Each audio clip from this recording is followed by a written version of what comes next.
Ladies and gentlemen, thank you for coming, and I am doing this Buddhist comedy especially to honor our favorite Crystal. Buddhist. Here's a problem. About a year ago, I did similar type of comedy in Hindu temple because there was a all religious meeting, and Hindu temple told me to do the Buddhist comedy. The strange part was that everybody laughed except Buddhist monks. So this will be maybe my last step here.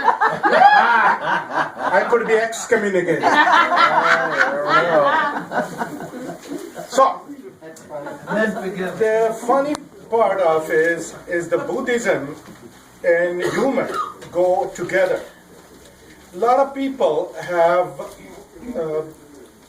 maybe not, but Buddha is a very serious guy. So people don't know Buddhism and religion mixed together. But if you look at the Dalai Lama's infectious bubble-like laughter, you can't miss it. Chogyen Trungpa Rinpoche, who I am affiliated with the Shambhala Center, he says, if there was no humor, there wouldn't have been Buddhism. He also said, we all have, in his words, clitoris on our heart. And that get excited when you laugh.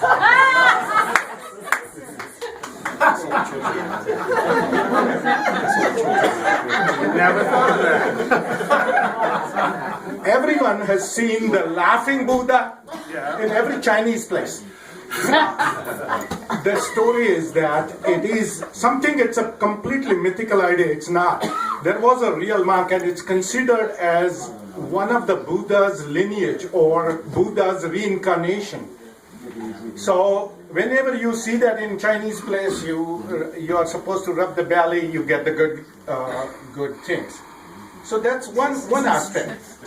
One of the issue that is very interesting is about when Buddha became enlightened, he refused to go in nirvana. And he said, I will reincarnate and come back over and over till everyone gets it.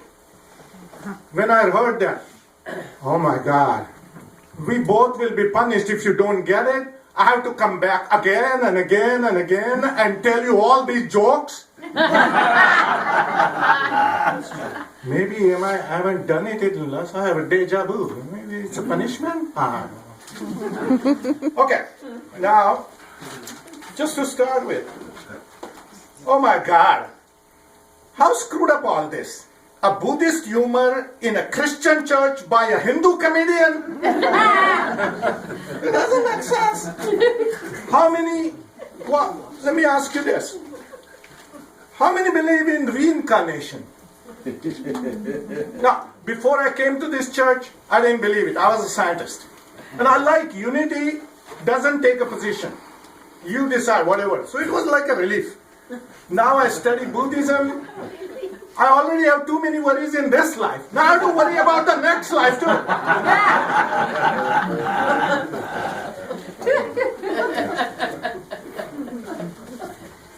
Now, Buddhism is a unique religion. A lot of people think Buddha was atheist. But only Americans in the entire world will understand this. When Buddha was asked by a congressional committee, do you believe in God? He said, I take fifth. Now, there are one of the problem with Buddhism is that Buddhists don't believe in soul. That's why Buddhists never sing blues. No soul.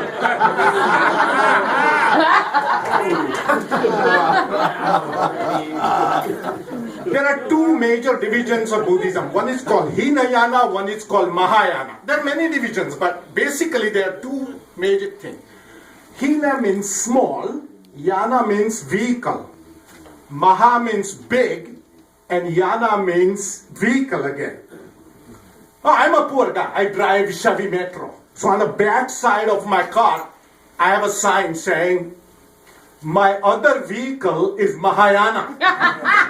So a lot of people, oh, those who know the word, oh, he must be a rich guy driving Mercedes-Benz or BMW. All I mean is CDT above us. That's my Mahayana. Now, all of you know, Dalai Lama is a very cool guy. He always seems to be very happy. Once a year, for sure I know, he get angry, mad, frustrated. That too on birthday. Get out of. How that happen? When somebody like him gets thousands of gift cards and thousands of gifts and flowers and all, why would somebody like Dalai Lama gets disappointed at the end of the birthday? Why? Because everything is made in China.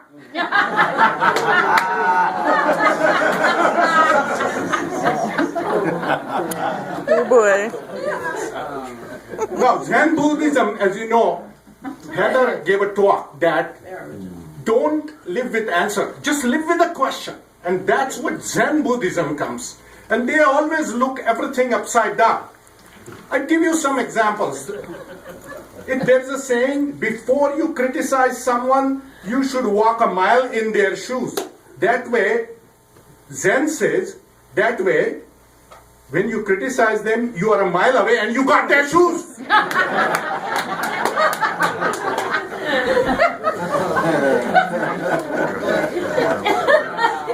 You must have heard this. Don't walk behind me, for I may not lead. Don't walk ahead me, for I may not follow. Do not walk beside me, for the path is narrow. Zen Buddhist said, hey, just buzz off and leave me alone. You heard, give a man a fish and he will eat for a day. Teach him how to fish, and Zen says he will sit in a boat and drink beer all day. Now, it's very interesting. There's a story. A young Western guy went to Himalayan mountains, saw a beautiful monastery, Buddhist monastery. He fell in love with it. He said, I want to join. You have to go through initiation. I said, I'll do anything. I said, what do you want me to do? I said, we throw you off the cliff. Throw off the cliff? That's crazy, I'll die. He said, no, we'll strap you with a parachute. What happened? I never used parachute. You just slip the cord, it will open up. So really? Well, suppose you have plan B, suppose it doesn't open. He said, well, if it doesn't open, just remember the mantra, Buddha, oh Buddha. I said, really? I said, look, we are all here. We look for trust, we look for the belief. I said, all right. So they strap him and threw him up the cliff. He's going down, rip the cord. Oh, Buddha, oh Buddha. A big, huge hand came like this, and he gently dropped on that palm safely. Moment he dropped, he said, thank you, Lord Jesus. Moment he said that,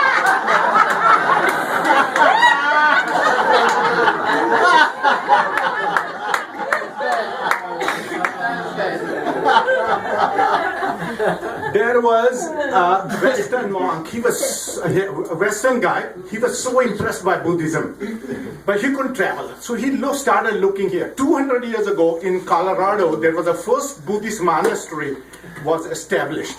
And the monks were absolutely serene, peaceful, celibate every day. So he just fell in love. He said, I want to join here. He said, okay, you can join, but you have one condition. See, this is called Dhammapada. This is a book of laws. And we don't print it because it's very monastic and very selective, sacred. So you have to write your own. So this big one, you see, yeah. Once you finish that, you are part of our beautiful community. He said, okay. He took the book. He said, wait a second. Is this the original? Because no, this is the original was translated 200 years ago, and then it kept on. This is the translation. So what if somebody made a mistake? So the librarian said, you could be right. Let me do this. Let me go down in the cellar where we have original Dhammapada's translation and bring it up. He went down and didn't come for a long time. So another abbot came. He said, where is this? Another guy went down. Third guy. The whole monastery went down and didn't come for a long time. Then he started hearing the cursing words, yelling, blaming each other, somebody banging the head. You did this. No, you were before me. My whole life is ruined. Oh, Maharaj. The guy didn't understand what is going on. So finally the abbot just looked at us and said, sir, what is going on? He said, we missed our, we missed our, we missed our. So what do you mean missed our? While translating, while transferring, one letter, R, was missing. So he said, what's the big deal? Why it ruined your life? Why are you fighting for that? So you will say, what was the word?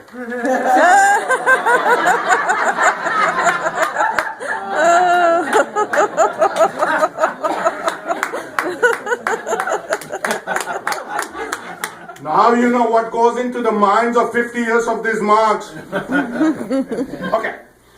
Finally, I want to end. Everybody goes to the Chinese restaurant and get those fortune cookies.